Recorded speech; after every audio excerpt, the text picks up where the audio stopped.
सभी बाबा भक्तों को नमस्कार। आज के बाबा कहानी में हम देखेंगे कैसे कई बार बाबा ने अनजाने लोगों और संस्थाओं को डोनेशन दिया जिन्हें सचमुच उस डोनेशन की ज़रूरत थी। आचार्य कीर्त्यानंद दादा का अनुभव।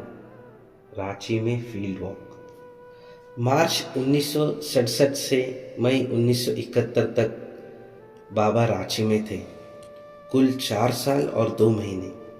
उस पूरे कालखंड में मैं आनंद नगर में ही रहा। रांची और आनंद नगर के बीच की दूरी महज 100 किलोमीटर है। इसलिए जब भी मुझे मौका मिलता था तो मैं रांची चला जाता था। उस समय आनंद नगर से रांची तक पैसेंजर ट्रेन का किराया ₹2.5 था और एक्सप्रेस ट्रेन का किराया ₹3.5 था। तो अगर मैं सिर्फ ₹10 इकट्ठे करने में कामयाब रहता था तो मैं बाबा के दर्शन के लिए रांची जाता। विशेष रूप से शनिवार और मैं रविवार को लौटता था। रांची के हेसल इलाके में लंबे समय से जागृति और मार्ग स्कूल था। उसके बगल में कुछ किराए के मकान थे। बाबा उन किराए के मकानों में से एक मकान में रहते थे, जबकि आनंद मार्ग का कार्यालय पास के दूसरे किराए में था। लेकिन बाबा जागृति में अपना दर्शन देने के बाद दोपहर 12 बजे तक अपना फील्ड वॉक समाप्त कर सीधे कार्यालय चले जाते थे। वहाँ एक मेज पर कुर्सी पर बैठकर वह कार्यालय के कामकाज का निरीक्षण करते थे। अधिकांश समय वह कार्यालय से जागृति तक पैदल यात्रा करते थे, लेकिन हाल ही में वह कार से जाने लगे। बाद में वे शाम के समय जागृति में दर्शन देते थे। उस समय बाबा से शारीरिक निकटता पाने के 3 रास्ते थे। पहला रास्ता था रिपोर्ट के जरिए, दूसरा सामान्य दर्शन में शामिल होकर और तीसरा बाबा के साथ मैदान में फील्ड वॉक पर जाना। उनकी परम कृपा से मुझे ये तीनों दुर्लभ अवसर अनेक समय पर प्राप्त हुए। जमालपुर में बाबा अपने आवास से निकलकर भ्रमण पर निकलते थे। इस कारण जिस किसी को भी उनके साथ फील्ड वॉक पर जाने का मौका मिला, उन्हें 3 समूहों में बांट दिया गया। पहला समूह बाबा के साथ उनके आवास से मैदान तक जाएगा। दूसरा समूह जमीन पर बैठकर उनके साथ रहता था और तीसरा समूह बाबा के साथ मैदान से वापस उनके आवास तक जाता था।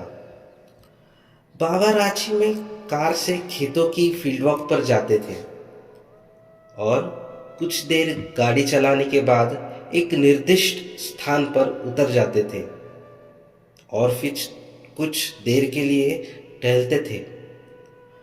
आमतौर पर किसी पार्क या किसी सुनसान जगह पर वह फील्ड वॉक पे जाते थे। केवल 2 भक्तों को ही बाबा के साथ मैदान में घूमने का मौका मिलता था। एक कार की पिछली सीट पर बाबा के पास बैठता था और एक आगे। अक्सर एक बुजुर्ग मार्गी बाबा के पास बैठते थे, जबकि दूसरा व्यक्ति आगे की सीट पर बैठता था। सबसे पहले मैं फील्ड वॉक के बारे में बताना चाहूँगा। बाद में मैं सामान्य दर्शन के बारे में बताऊंगा। मुझे एक घटना विशेष रूप से याद है। यह 1969 या 1970 में हुआ था। किसी कारण से मैं कोलकाता गया और वहाँ से सीधे रांची चला गया। सुबह रांची पहुँचने पर मैंने अपनी सुबह की ड्यूटी पूरी की और हमेशा की तरह अनुमति लेकर मैं बाबा के आवास पर गया। आमतौर पर बाबा सुबह 10 बजे फील्ड वॉक के लिए निकलते थे। उस दिन बाबा सामान्य समय से बहुत पहले अपने कमरे से बाहर आ गए। अन्य दिनों में बाबा की कार उनके बरामदे में सामने खड़े रहती थी, परंतु उस दिन वह वहाँ नहीं थी। ड्राइवर इसे पेट्रोल भरवाने के लिए पेट्रोल पंप ले गया था। सुरक्षा गार्ड भी तैयार नहीं थे। बाबा इंतजार कर रहे थे। चिल्लाने पर आखिरकार वहाँ लाया गया और कार तैयार हो गई। सुरक्षा गार्ड भी जाने के लिए तैयार हो गए। मैं तो पहले से ही तैयार था। सब कुछ व्यवस्थित करने में लगभग 15 मिनट का समय लगा। सभी आवश्यक तैयारियों के बाद बाबा ने कार में प्रवेश किया और उसके ठीक बाद मैं अंदर गया और उनके बगल की सीट ले ली। बाबा ने मेरी ओर देखकर पूछा, तबीयत तो ठीक है? जवाब में मैंने कहा, हाँ बाबा, मैं ठीक हूँ।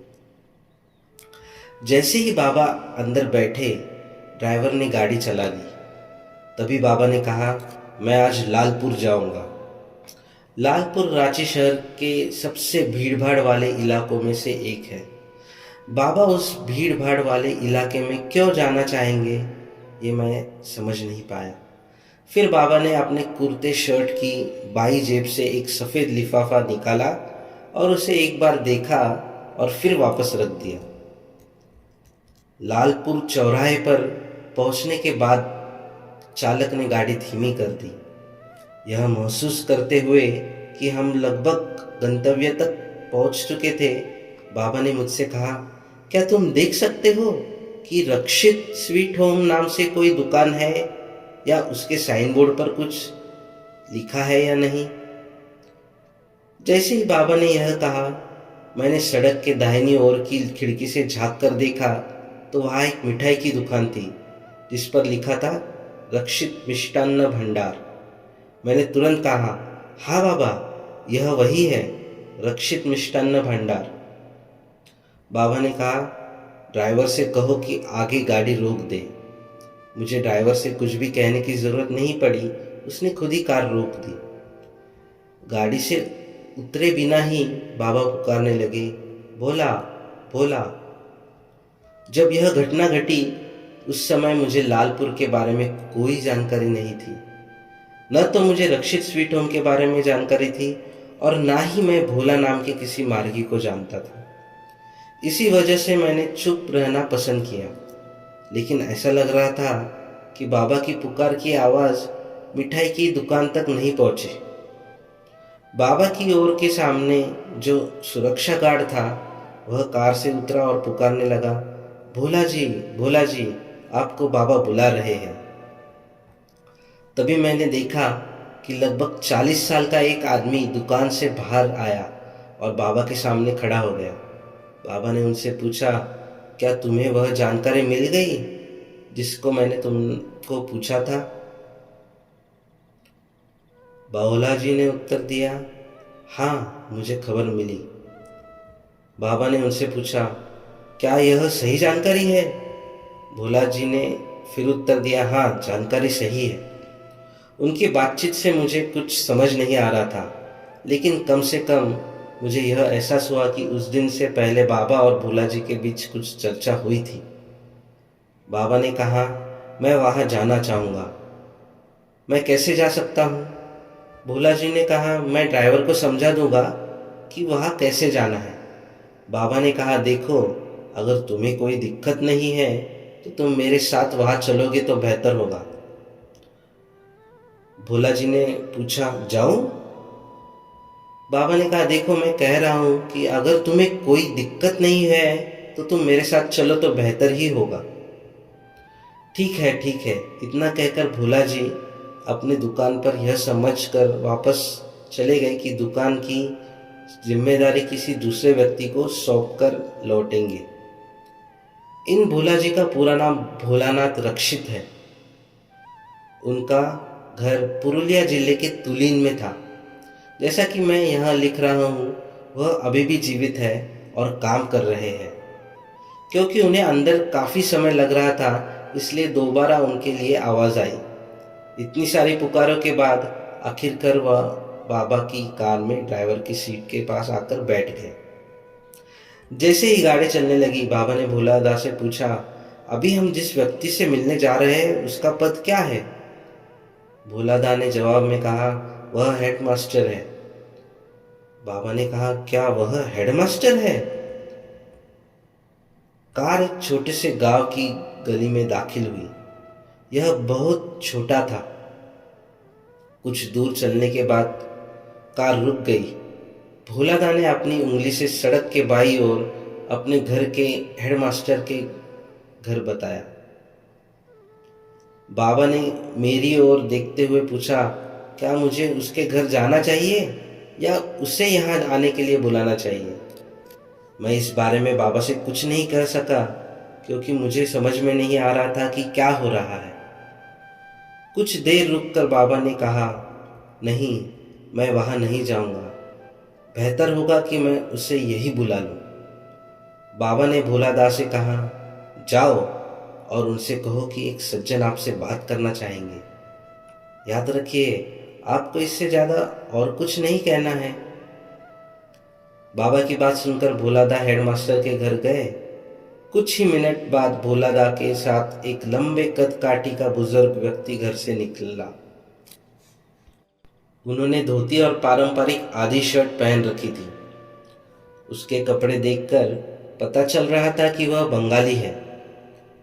हाँ, यहाँ एक और बात बताना चाहता हूँ कि कार से अपने घर आते समय बाबा ने भोलादा से पूछा, हेडमास्टर का गृहनगर कहाँ है? जवाब में भोलादा ने कहा, उनका घर हमारे तुलिन इलाके में ही था। संबंधित सज्जन मेरे पास आए, लेकिन मैंने उन्हें बाबा के पास जाने का संकेत दिया। उन्होंने बाबा के सामने जाकर हाथ उठाकर नमस्कार किया। बाबा ने भी उन्हें प्रति नमस्कार किया। इसके बाद बाबा ने पूछा, क्या आप हमारे स्कूल के हेडमास्टर हैं? सज्जन ने उत्तर दिया, हाँ।